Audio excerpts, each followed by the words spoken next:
Good morning and welcome, Patriot Radio News Hour. Joe and Jason on this Wednesday. Happy Hump Day. It is now 1 week away from our big Federal Reserve meeting. We'll get to that. We will talk about that, but before we do, we've got a lot of things to discuss, primarily First Republic Bank, what a statement they have made today. I'm giving you a teaser. You're going to have to tune into the next segment to find out. I actually loved it.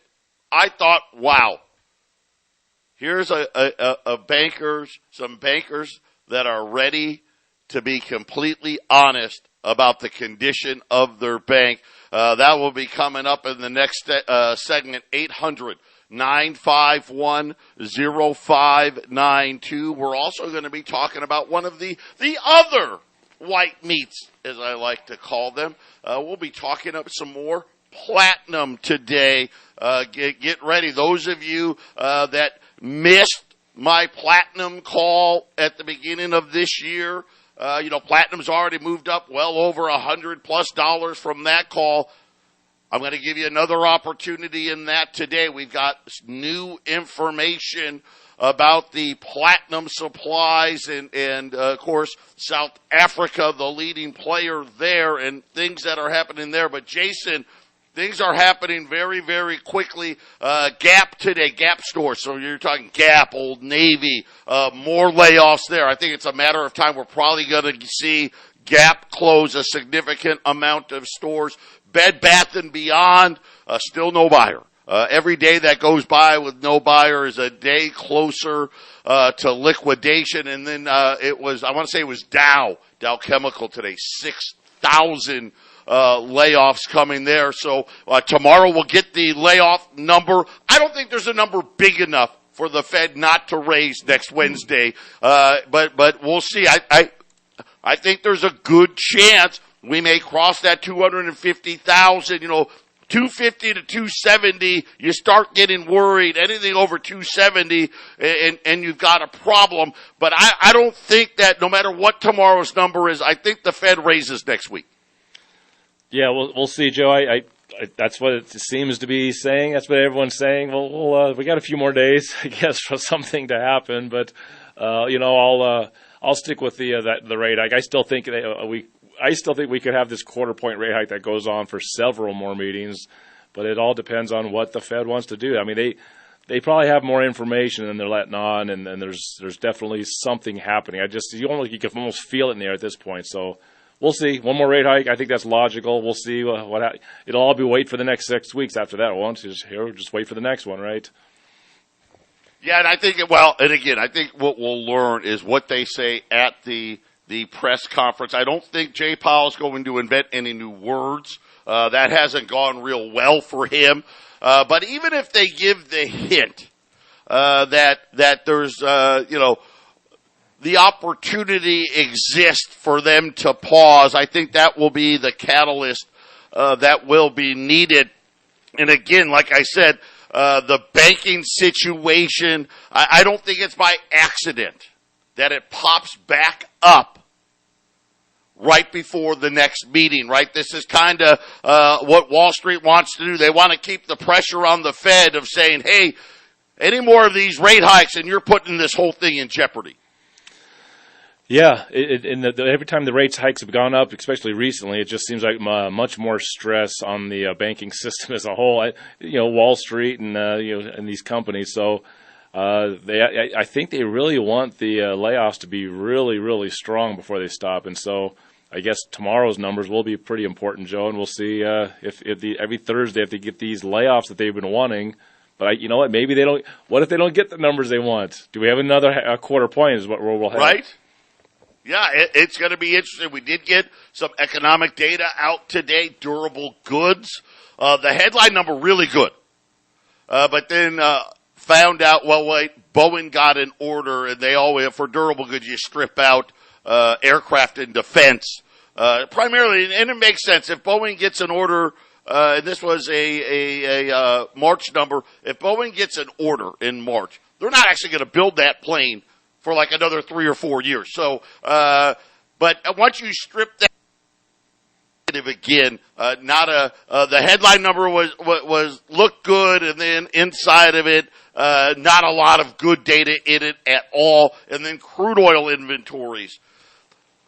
Once again, we pulled over 1 million barrels from the strategic reserve. I don't know where this is headed.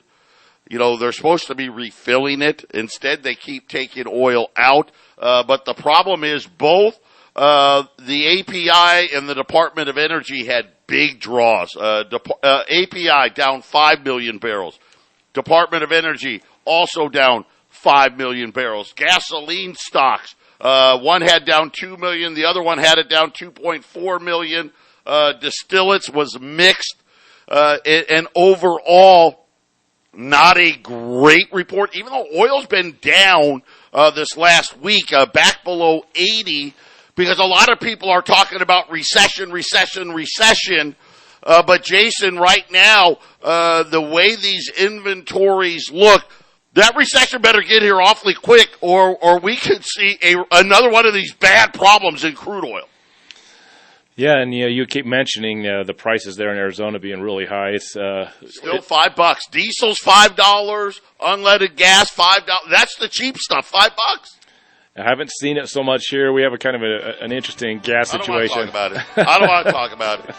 I don't understand it. I mean, I can understand if we had tax like California, but we don't. Well, we'll see. When the gas prices go up here, then maybe the rest of the country will be feeling it even worse. So I'll let you know when it goes up here.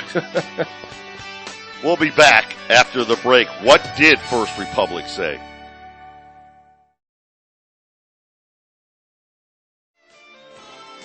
(800-951-0592). The Dow was down. We had decent numbers out of Microsoft. Google, they beat, but they had some shrinkage, if you will, in ad revenue, but not horrible.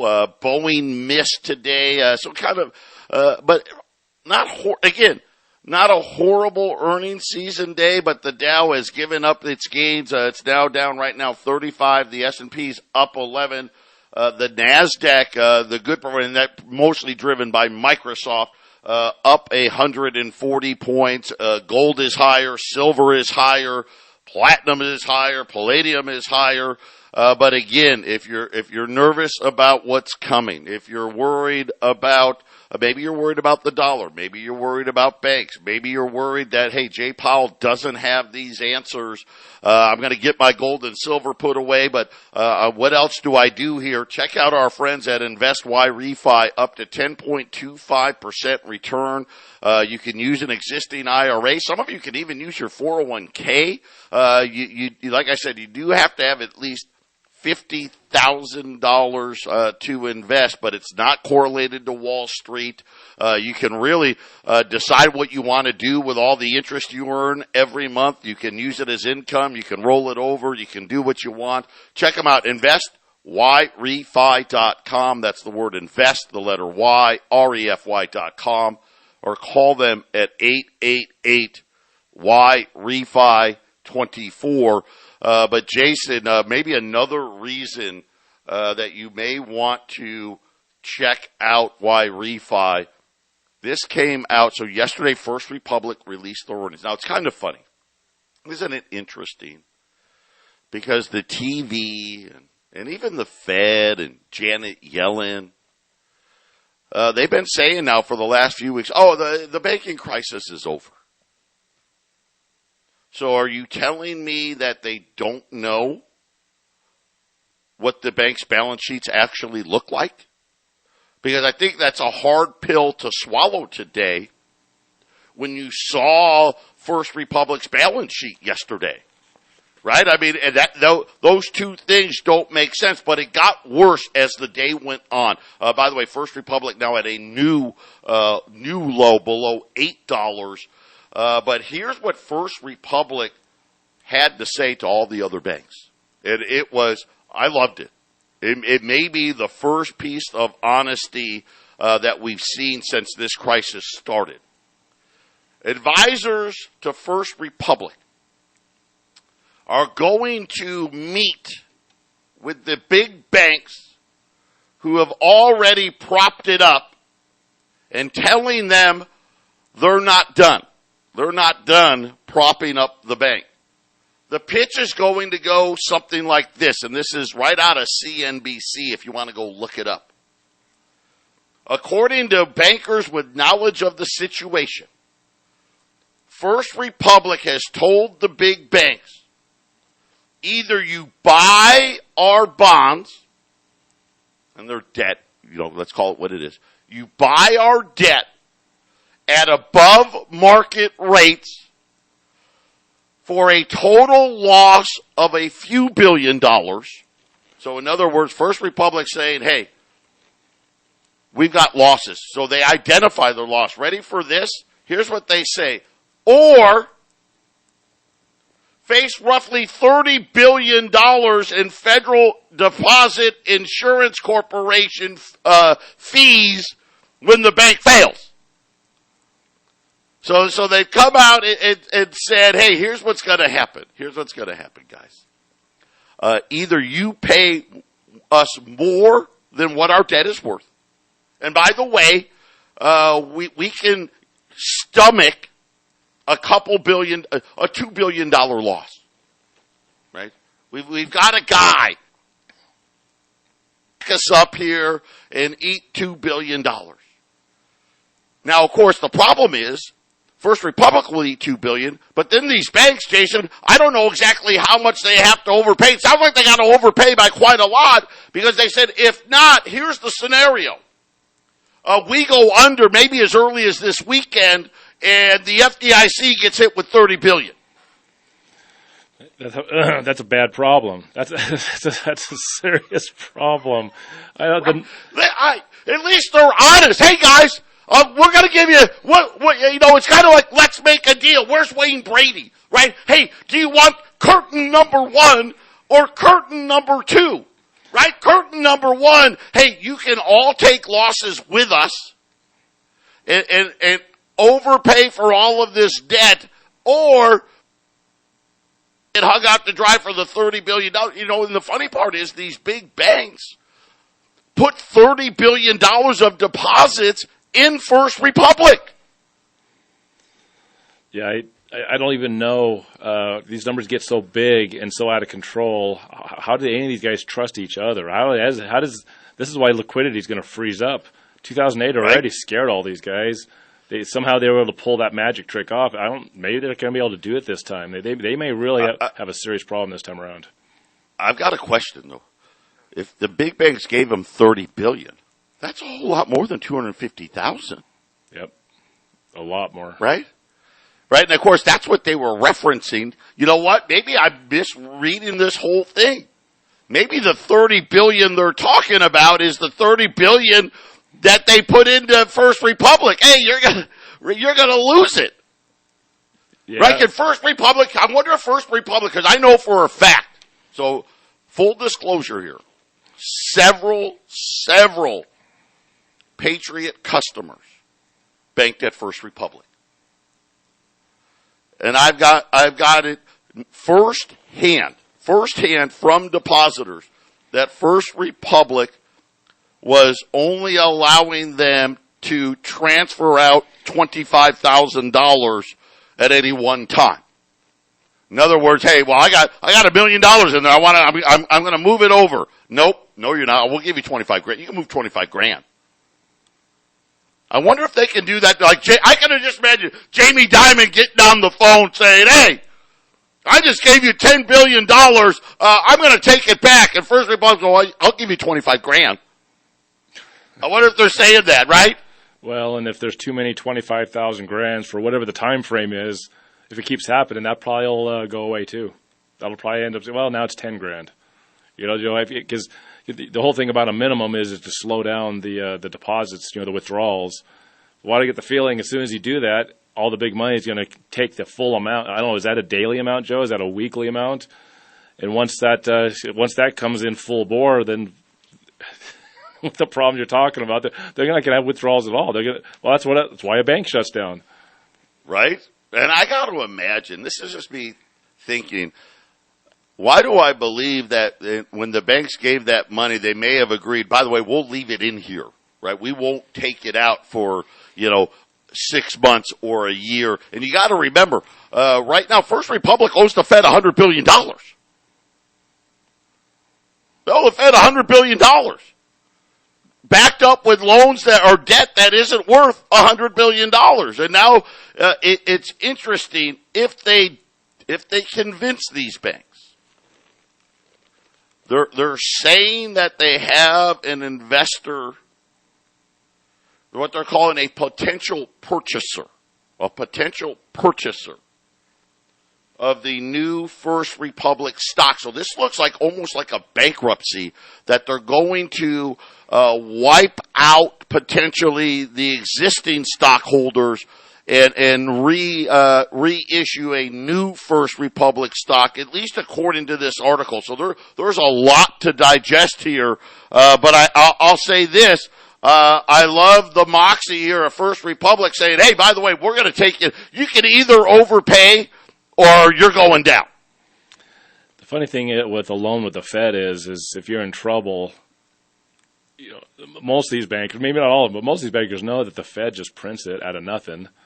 Right? So if the Fed's loaning you money, you're paying back nothing with nothing. So, I mean, how many of these banks are savvy enough to, push the issue? And maybe that's what's happening here, Joe. Thanks for the money. Now, we're still insolvent. Do it again. Is that what they're doing? Maybe they're just saying, we need more. You keep on giving it to us because we're not solvent, and we're not going to pay you back. How many of these banks are not even going to attempt to pay the Fed back?